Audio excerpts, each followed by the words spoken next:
how's it going? Welcome back. Today you are welcome at our first episode of Field Conversations, which has been a pretty weird mishmash of different video ideas.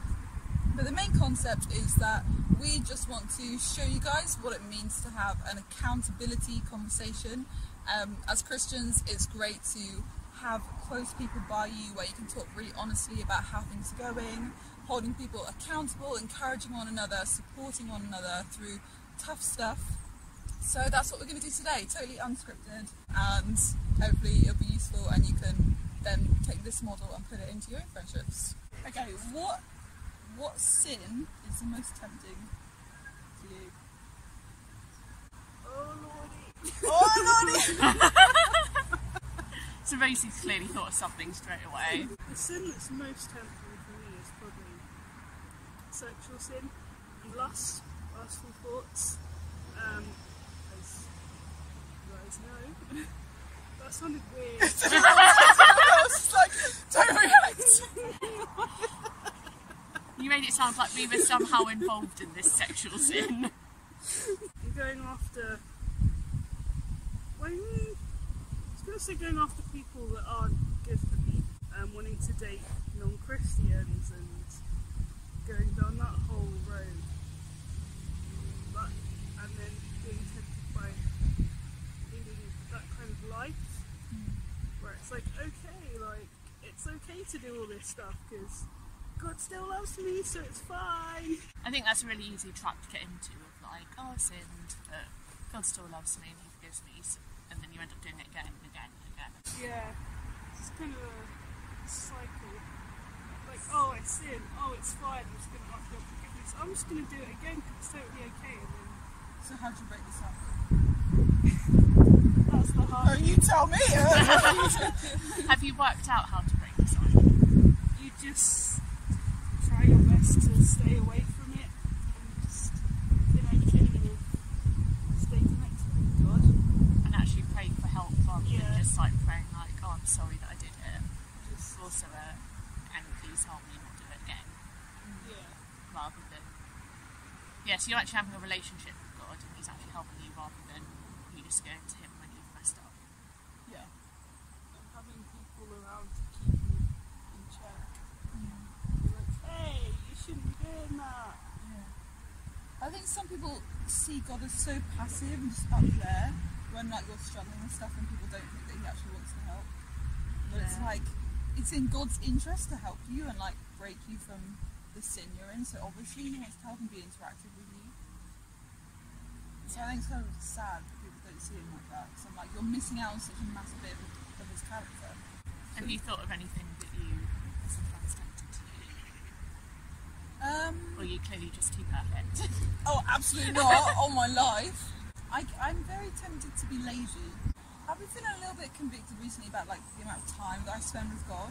I watched a sermon and it was about how people should tithe and give 10% of their salary to God, but how we should also tithe with our time. So we should be spending about 2.5 hours of God a day, which I definitely don't do.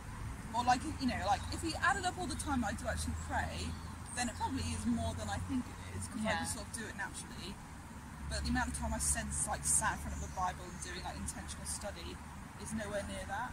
And sometimes I get tempted to just be lazy with that and be like, oh well, it's okay because I pray a lot, so I don't need to spend loads of time in the Bible, and actually I do. That's just like triggered what I probably actually am most tempted to do, which is kind of linked to that, but it's probably more that I'm very tempted to criticise. Yeah. So like people who say I spent X amount of time with God, I find it really easy to criticise that and say, oh well, that's not going to work for me, that's too repetitive, so I'm not going to do that, or that's just crazy, you're making that up, that's like not realistic for me, and then I get lazy because of that and I don't do it as much. When my first initial thought shouldn't be to criticise them, it should be, oh well, let's listen to why that works for them. Like if they really enjoy that, maybe I'd enjoy that as well. My mum always says that Christians are the best at making excuses for stuff. Being like, oh yeah, I didn't do this I was supposed to do, but you know, it's okay because I have this reason for doing it, when actually the excuses are quite often not relevant. It's like, oh yeah, I didn't read my Bible today, oh but this happened.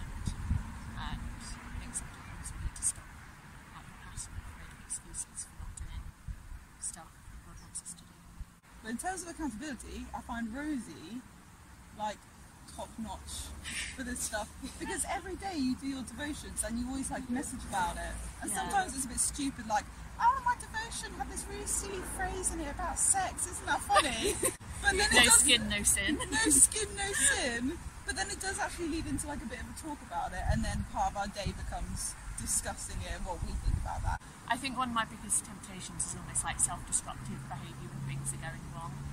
So like which sounds like really stupid temptation, but if I'm like having a really bad day because it is a self-harm in my past, that will instantly like be a temptation of like, oh, I could do this. And it's really hard, even though I know in my head that's like the worst thing you can do, it's not going to help. And I know all of that now, which I didn't necessarily know in the past. It's still a temptation that is still there. Or like, oh, things are going really wrong. Drinking a lot, or just like something that's going to make the situation worse, but for whatever reason seems really tempting at the time, because it's almost like an escape from what's happening. Even if nothing particularly bad has happened that day and I'm just feeling just a bit like meh and down. Stuff like that always temporarily makes stuff feel better, even if it's just for like 2 seconds, then will make it seem those worse again. What do you think God thinks about your destructive behaviour? Not good.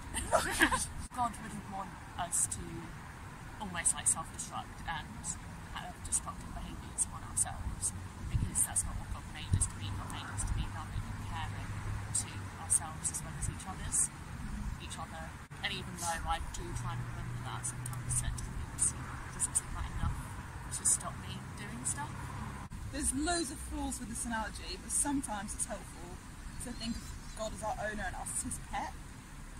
Okay. What animal am I? You're a ferret. I don't know why.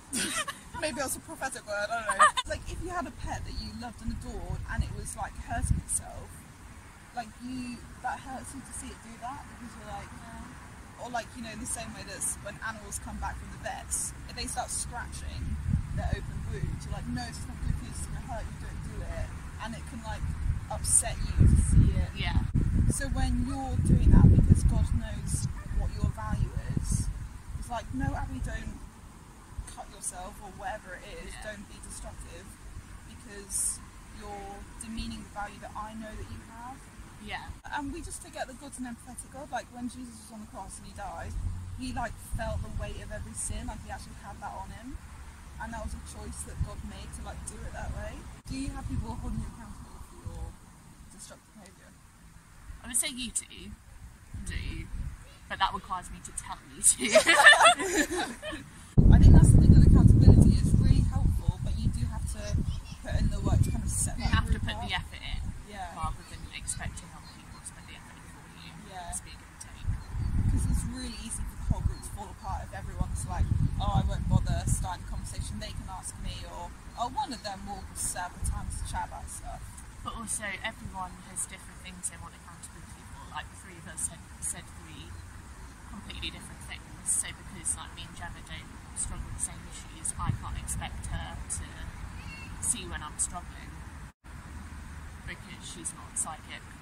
And so actually saying things sort of openly and honestly, rather than sort of half saying stuff and hoping that Gemma knows what I'm talking about, which is definitely another thing I struggle with, sort of like saying a half truth and being like, oh, and Gemma will like grasp everything else I'm on about.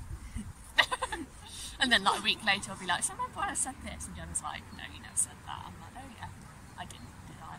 Should we think of like one goal to try and achieve before next time, relating to our temptations? Yes. So I think we should do 2 things. So like a way to hold ourselves accountable, and then a way to hold each other accountable.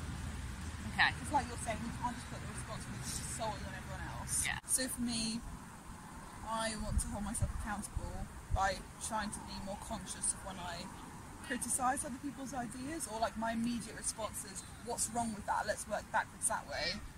And then when I catch myself doing that, to try and think, okay, what do I agree with about that? And then try and work it positively. And then what could we do to help you?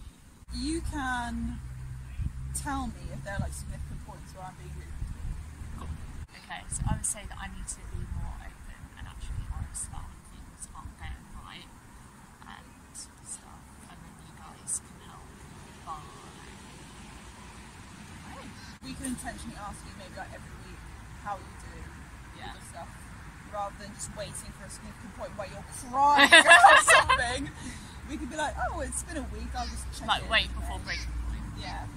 I guess I've sort of already set myself a goal, which is to stay completely away from all dating apps. Something that you guys can do, which you are doing, is just checking up and like, hey, how's this going? Like, are you failing or are you succeeding? Failing. How many dating apps have you downloaded today? Anything else or all wrap Wrap it up. Is that wrapping up the present? up? I'm not going to be critical, I'm not going to be critical. This is a thing that she needs to grow on and that we can test her on. Yeah.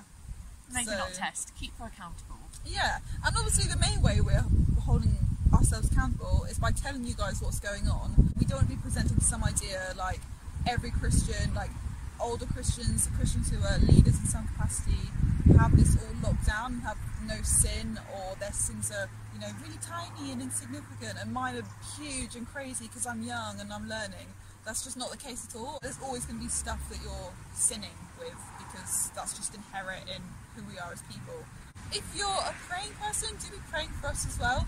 It's great to pray for your Christian leaders, and we'll be praying for you guys as well, even though we don't necessarily know what you're going through. If you want to share that with us in the comments or DM us, we would love to know so we can pray for you specifically. But do know that we will be praying for you behind the scenes as well. We hope that you've enjoyed this video, so like it if you've liked it, comment your comments, subscribe if you haven't already, and we'll see you in the next episode. Bye! Bye. I mean, sometimes I am just a bad listener as well. Yeah, Joe's really bad at listening. Really bad. I did listen to them. You listened to me. Rule number one, holding you accountable, be patronising. Yes!